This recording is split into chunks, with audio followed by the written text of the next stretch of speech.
I miss her. And I fucking hate that I miss her. Because missing her means I loved her. And loving her meant one day I'd end up here, in this hollow, blood-soaked silence, talking to a ghost who used to curl up in my lap. Her name was Foxy. She wasn't a pet. She was a piece of my body that got up and walked around outside of me. And then she started dying, and I didn't know it. I didn't know, and I'll never stop punishing myself for that. She stopped eating, then stopped drinking. I tried everything, every treat, every favorite food, even water from a dropper. She would just stare at it, then stare at me, like she wanted to live, but couldn't, like her body had already signed the death certificate and forgot to tell her. I took her to an emergency vet.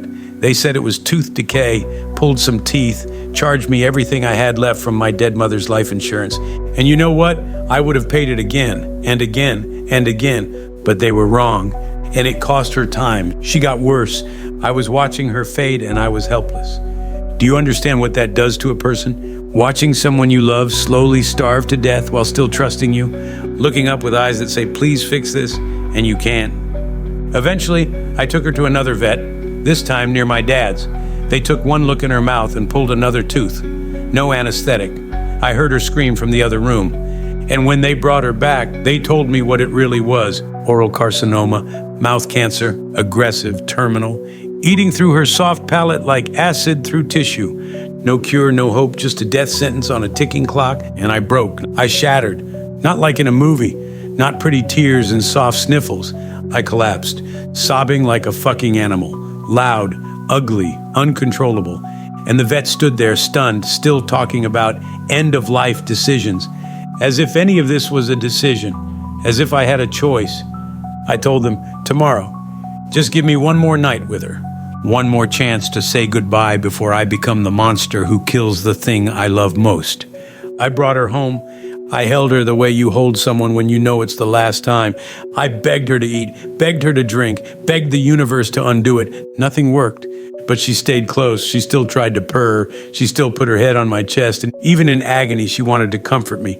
And the next morning, I found her in the bathtub, mouth bleeding, staring at the faucet, trying to drink from the slow drip, dying of thirst, pain behind her eyes, still trying. And I picked her up and I drove, crying so hard I could barely see the road. I kept saying, I'm sorry, I'm so sorry, I should have known sooner, I should have saved you. Over and over, like a prayer or a curse.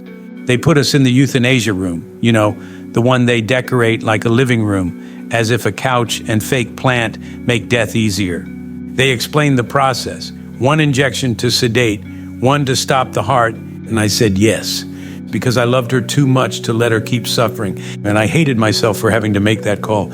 She died in my arms, and then her eyes opened, and she took this horrible, sharp inhale, like she was terrified, like some last flicker of awareness realized what was happening, and that image will rot in my brain for the rest of my life.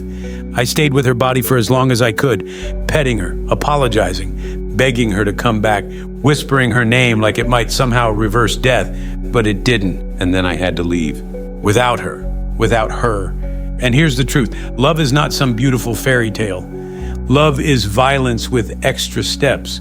Love is the promise that if you bond with something deeply enough, the universe will one day tear it away and leave you bleeding in a room that smells like antiseptic and guilt. You don't move on. You adapt around the wound. You walk around the crater. You learn how to function with a bombed-out heart. But the grief, it doesn't fade. It waits. It waits in the walls of your brain for the right moment, and then it ambushes you. A song, a smell, a memory, and suddenly you're right back in the vet's office, right back in the car, right back watching the thing you loved die in your hands. And that's the price. That's what it costs to love anything in this world. A pet, a person, anyone. It's a setup, a trap, a fucking ambush with a pretty face. Because no matter how much you give, no matter how gentle or kind or loyal you are, you will be left holding ashes or memories or silence, and you'll miss them. Not for a week, not for a year, forever. Because when someone or something burrows into your soul like that, they don't just leave. They take a part of you with them, a piece you'll never get back, a shape carved into your being that nothing else will ever fit. So yeah, I miss her, and I always fucking will.